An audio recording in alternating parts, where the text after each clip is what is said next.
What is going on, guys? Welcome to Greggles TV Daily, your source for daily tech news. Make sure you're subscribed so you know what's going on in the world of tech. How is everyone doing? I hope you're having a fantastic day. We've got two news stories for you. Let's jump right in. Our first story of the day has to do with the Pixel 7a. We've been talking about this phone for a little bit. As you know, the 7 and 7 Pro are already out. The 7a usually comes out in the beginning of the summertime. So you're probably looking at this phone again coming out somewhere in 2023.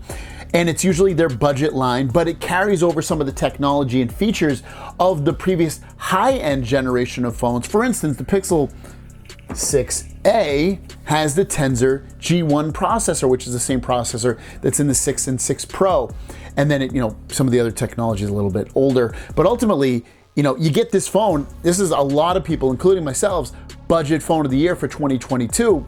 And 2023's Pixel 7a will probably be everyone else's as well when it comes out. Because, we've been talking about it, so some of this information is rehashed, but just to go through it again, Yogesh Brar saying, according to rumors, Pixel 7a is getting some serious upgrades. 90 hertz OLED panel, so you're gonna get a fairly smooth panel on that when you cycle through your information, your feeds and all that stuff. New Sony IMX sensor, both front and rear. Wireless charging, which it hasn't had previously. The Tensor G2 processor, which is the same processor that's in the 7 and 7 Pro.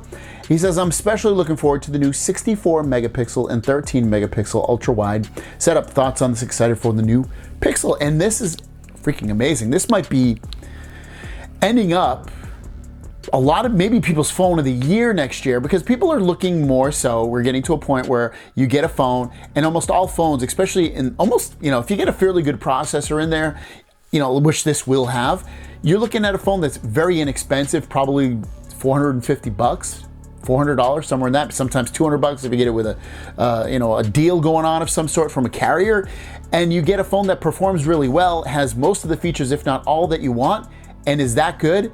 That's where it's coming down to, like, ooh, that might be my phone of the year. I didn't pay a lot for it. I'm still getting the experience that I expect. So this is really great. So keep your eyes peeled. Pixel 7a, again, probably come out in May or June of 2023. And our last story of the day has to do with the Google Pixel Fold, the phone we talked about yesterday. There was a huge leak on it. We showed off what it was going to look like. It's going to have a different form factor versus what you get on the Z Fold 4, whereas the Pixel Fold is going to be more squared off-ish, and it's also going to be wider, so shorter, wider. But what about the actual display sizes? So some information got leaked out, what the display sizes are going to be, and this guy has an amazing track record. So I've used him and I've had him on my channel before. Ross Young is saying that the foldable display, so the big display inside of the new Pixel Fold, will be 7.57 inches, which is a wee bit smaller than the 7.6 inches of the Z Fold 4. And the cover display will be 5.78 inches, which is smaller, but at the same time looks wider and shorter, so it'll probably be a little bit more fun to use. So, and they also use Samsung displays.